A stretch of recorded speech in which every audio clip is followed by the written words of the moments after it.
we had so much camaraderie, and everyone was always willing to assist. I think my fondest memory was when I studied for my CAE, because that was the basis of a tremendous education in association management, which I had never expected to experience in that process. And of course, I will tell you that Pat Hall passed his CAE because of me, because he cheated off of me. But no, that's a joke that Pat and I have. But Pat was president on the board, and he preceded me as president, and we became great friends.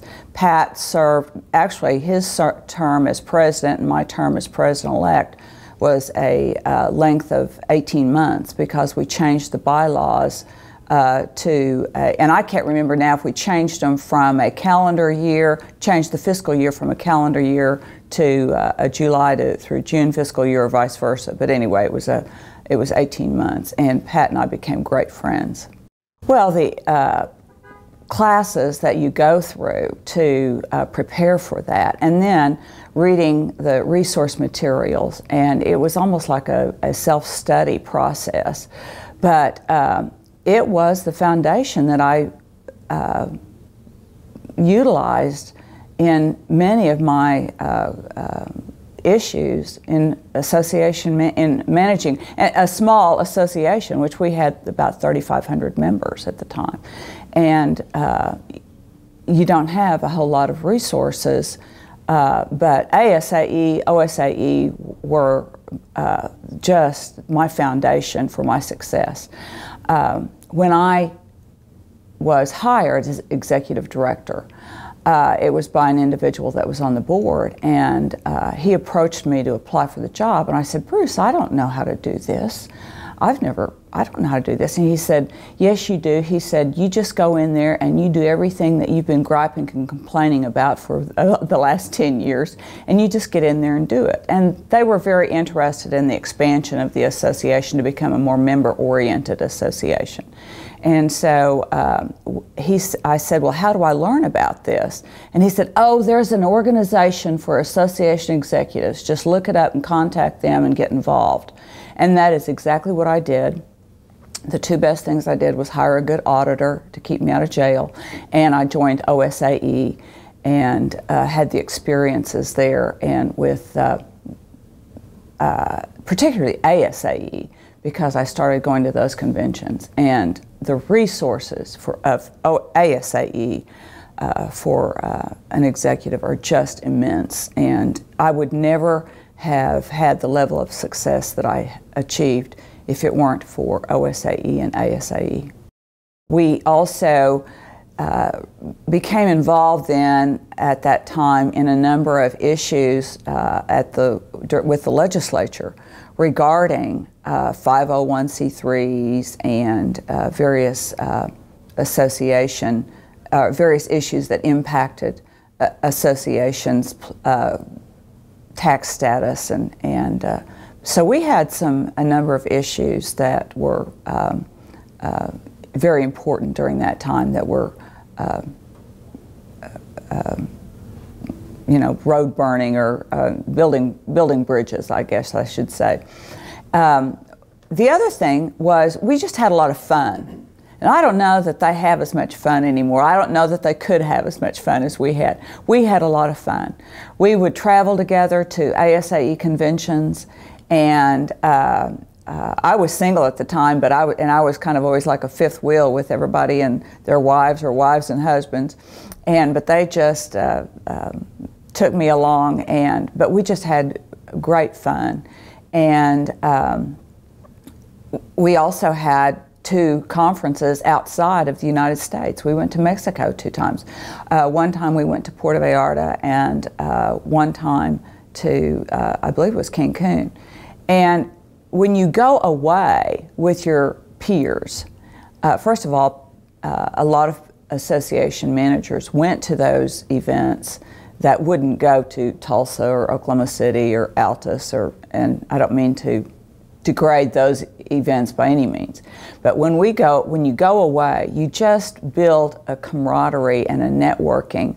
And I think a lot of the hotel and restaurant people that are members of the group will agree that you build more you build stronger ties in those kinds of events where you all are together. And so we had 2 fabulous events.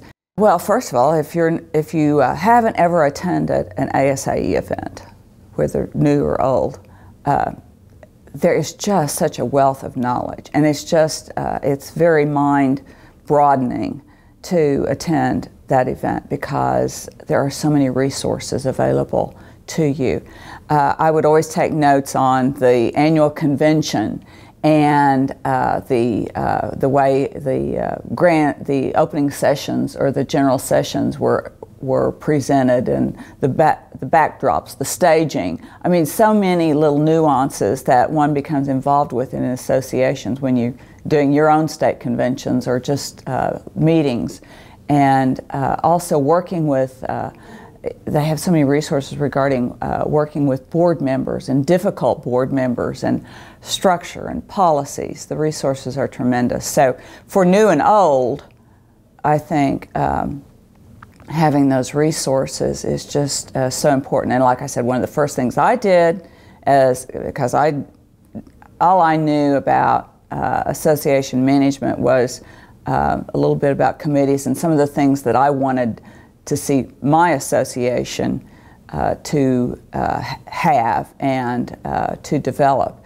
And as I said, hire a good auditor, that's number one. And there are several good textbooks that are good resources on basic association management and all the nuances. And then sit down with some experienced association executives and have some extended time to converse about situations that are facing their association. I think if OSAE can do anything whatever they can do to emphasize their ability to provide the personal networking, which is so important. Technology just cannot provide that. And you can't get that when you're sitting at home in your home office or at your business office. You can't get that networking. And many of my association executives I networked with at the Capitol as well, because I was the lead lobbyist for 20 years. And many of my association execs, partners, I turn to as a resource. And if you don't have those personal connections, you can't, you don't have a foundation for collaboration on issues and for negotiation on issues, because many times you might have the same dog in the same fight and need to negotiate, or you might be at odds and say, hey, let's sit down and talk this out. If you don't have those personal relationships with other associations, then you're out there by yourself.